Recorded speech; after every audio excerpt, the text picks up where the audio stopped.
Afternoon, folks. I'm Dave Canterbury with Self-Reliance Outfitters in the Pathfinder School, and I'm out in a piece of woods this afternoon, squirrel hunting a little bit. And I brought my Grayl system out here with me, the full, complete Pathfinder system that goes with the Grayl.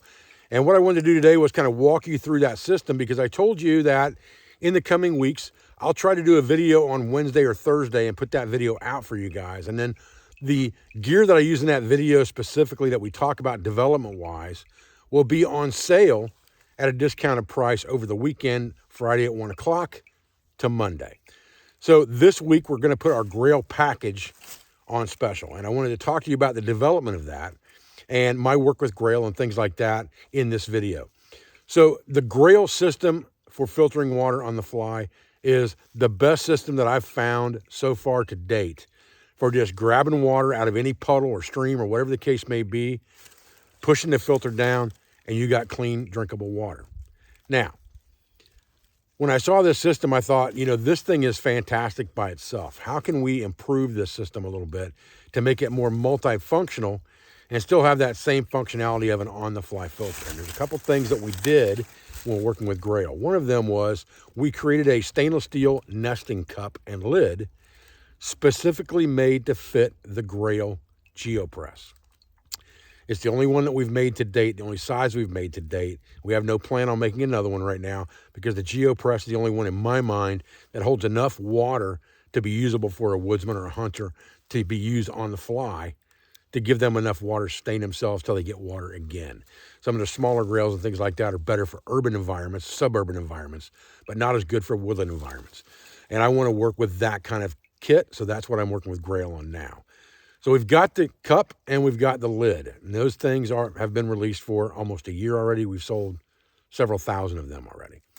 But we sell them on our website as well with the Grayl GeoPress.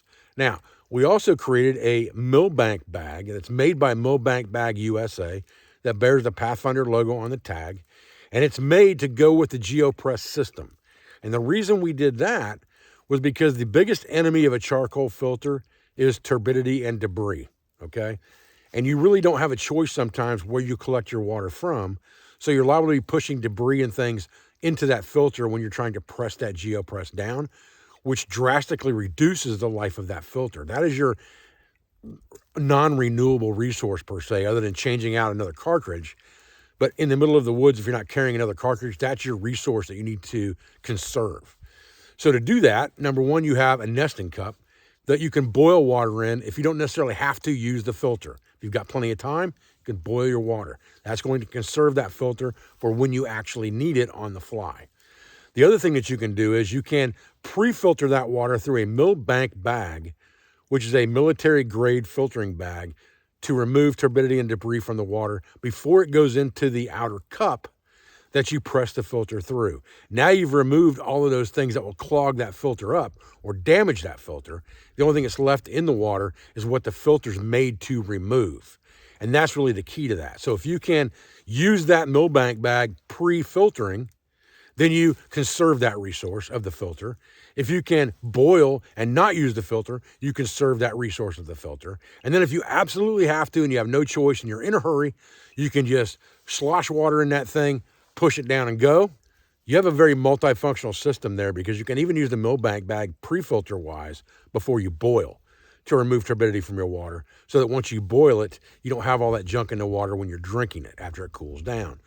It's a very, very good, robust kit. You can cook in the cup, all those types of things, so you can use it as a cook vessel, a coffee vessel, whatever you want to. It all fits in our standard Molly bag that we sell for our water bottles that we've got in a couple different colors on the site right now.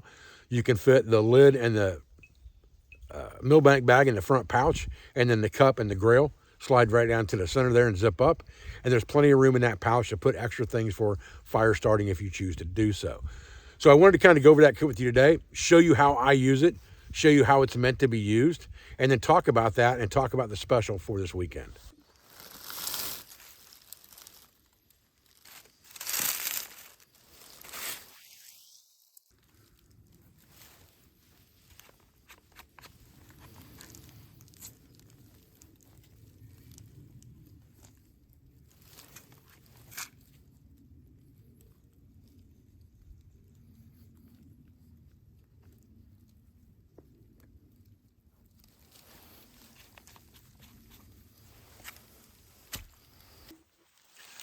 All right, we got that thing pressed back in there now.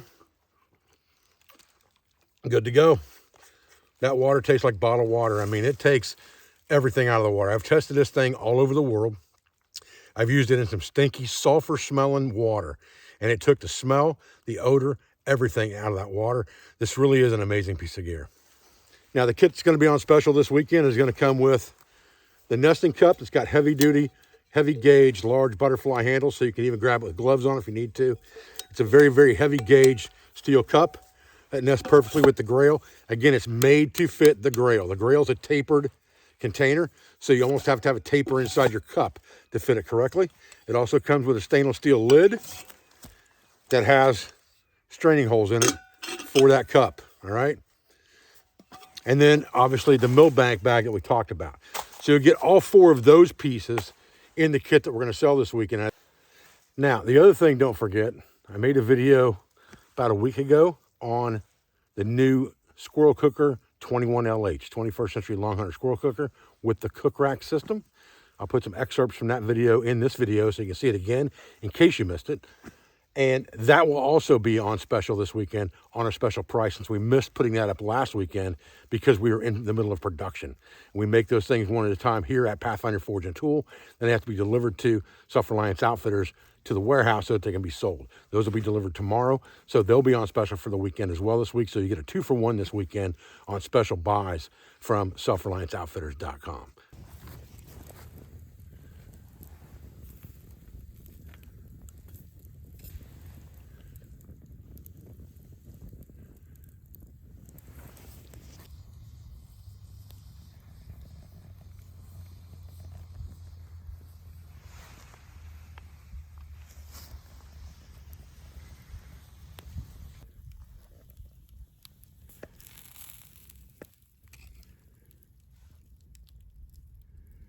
Okay, guys, real quick, one more thing I wanted to go over with you in this video was I told you we're going to have a special on this Squirrel Cooker and rack, which we're calling the Squirrel Cooker 21LH, 21st Century Long Hunter. But what I wanted to do real quick was I wanted to show you one more time kind of up close how this goes together so there's no confusion. Hang tight. Okay, so... all right, so these are the 3 pieces that will come in the kit. You'll get the upright, the fork and pot hanger, and the rack. If you were going to use this as a normal squirrel cooker, the pigtail has an off side and a flat side. Whatever side you put to the back is going to be your friction side. In other words, if I put it this direction so the friction is this way, pulling down, then I'm going to be using the meat forks to cook on. If I want to use a pot hanger to cook on, I'm going to put it in there the opposite direction so that when there's weight on the pot hook, that creates the friction on the back of the pigtail. Now, let's go back to the other configuration for just a minute. And it's just a turn out of there, just like that. Now, if I want to use the cook rack with this instead, I don't want to put meat on the fork. I want to put meat on the rack. Attaching the rack to this fork is very simple. You've got a clip here that slides. Just move it out of your way. The rack has a up and a down side. And you can see that there's a wire rim around this, and the welds are on top of the rim. That's the top of the rack. So you're going to take that top and you're going to slide that centered on the fork on the first set of racking bars there. And you're going to push down, and you're going to slide that clip over the top of the rack, and it just slides right over the rack just like that. And now your rack is securely held in place. And once you've got that rack on there, you've got indentations along this crossbar that rest in that pigtail. Those will help keep this thing from rotating when you put meat on it. So if you put a piece of meat on here, it's not just going to flop around on you. Now, however, if you want to adjust your meat, flip your meat, something like that over the fire, you've got a steak on here, a pork chop, or a piece of ham, I would recommend grabbing the back of this, just like this, flip the meat, and then let go again. Or pull this to the back so it's away from your fire a little bit, manipulate whatever you're cooking, and then slide it back to wherever you want to, and lock it in, and you're good. So it's just resting, that back of that pigtail is resting on those indentions. That will help keep this thing from rotating with weight on it.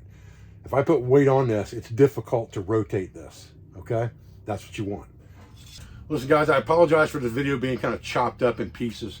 It wasn't all filmed in the same day, I'll fully admit that right now, because I've been busy trying to get ready for a winter skills class that starts tomorrow. I had a business meeting I had to go to today, and I've got an appointment tomorrow night I have to be at. There's lots of things going on in the background, as well as trying to teach classes to get these videos out to you guys. But I appreciate your views, I appreciate your support. I thank you for everything you do for our school, for our family, for our business, all of our sponsors, instructors, affiliates, and friends. And I'll be back in another video as soon as I can, guys. Thanks.